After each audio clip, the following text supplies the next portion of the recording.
Stan, here we are in the kitchen with a freshly polished, just a bit of brass ore and beeswax. I tried a bit of beeswax. I did try it on that helmet, but it didn't come out well. So, what is this we have before us? Right, I have a friend at work, hello friend from work, top bloke, and he has access to house clearance things, and every now and again he passes something my way. I've explained this all before, and he had this and he wasn't sure about it because obviously, I mean, even if you go to an antiques fair or a military fair, you know, you don't know, there's no licensing in this country for inert rounds, so I suppose you have to be very careful. There has been stories, you know, of people having live rounds in the collection or in the house, or the little old lady with a World War One shell by the fire.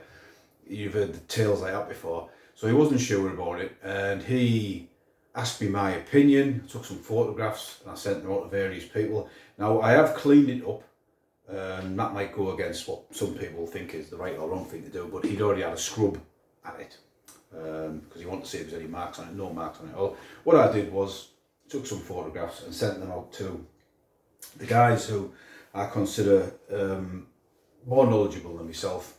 Military Collectibles, Landsturm, Blitz 1944, KTM 999, Jim Timber, just the lads that I'm in contact with, that I can have a bit of banter with and say, what do you think this is? And the various answers I was getting back was, you know, it's shaped like a Henry Martini round, which it is, and that it may be a dummy. I think I mentioned it was a dummy round, that maybe someone thought it was a something, maybe not a technical apprentice. I used to make things when I was an apprentice, make projects that maybe sort of an army engineering apprentice would have knocked it up.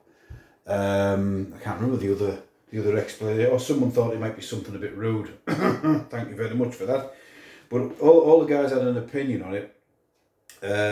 CJ pointed me in the direction of the British Ordnance Collectors Network. I put a post on there. I didn't get anything back from them. I put it on Instagram, which is on my name, still on Stan. A few people, that's where the rude comment came from.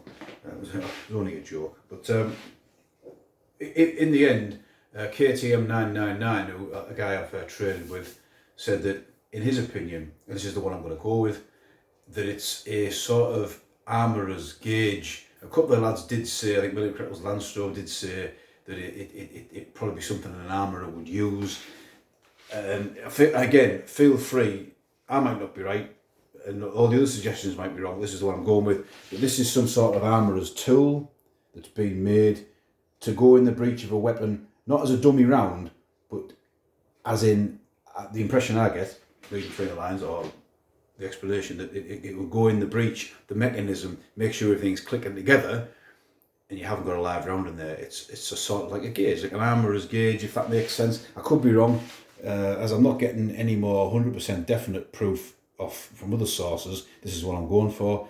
And also, KTM mentioned that it could be some sort of pressure gauge that basically, and I can relate to this from my line of work, if you put that in the breech and lock the breech, you could effectively block the breech off at the other end with a gauge on it and test the pressure of the gauge. It's like pipe testing on site. Whether that's something that does happen, I'm not 100% sure, but we'll have a little look at what it is.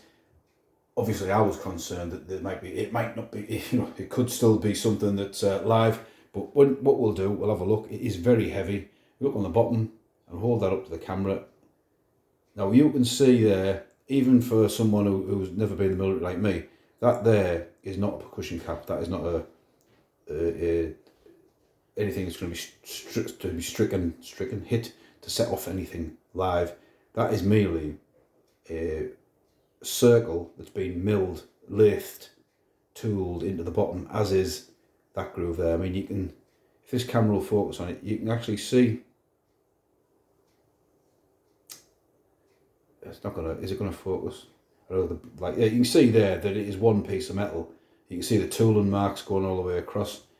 It was mentioned by one of the lads, can't remember who, he hasn't got a proper sort of base to be extracted. In fact, if you look on the whole of the body, you see the tooling marks all the way along. I'm not sure how they actually make shell cases, but that for me, the feel and the weight of it, it's solid brass. There's nothing in there at all. Again, you can see that from quite a good angle there, that is just basically a solid. Why don't you focus, you bloody thing? There you go. That is just a solid piece of metal. You can quite clearly see that. My mate who got it tried to unscrew the top just to make sure. A little bit of a mark on there. But that's, I mean, me personally, could the top be something solid shot armour piercing round? You know, like just something off something else, and they've just tacked it onto there, glued it in, screwed it in. But yeah, a nice now polished up item that'll go in my man cave display as an object of curiosity. And again, if anyone has any thoughts on what they think it might be, I'm going with KTM's say, and what the rest of the lads, their input to what they think it is. I'm quite happy to have that in my collection. Someone might come across and say, actually, it is a something. But yeah, so that's my, I'm not going to say inert because it's not inert, it's just a lump of machined brass made to look like a round of some sort. So yeah, so that's Stan, and I will see you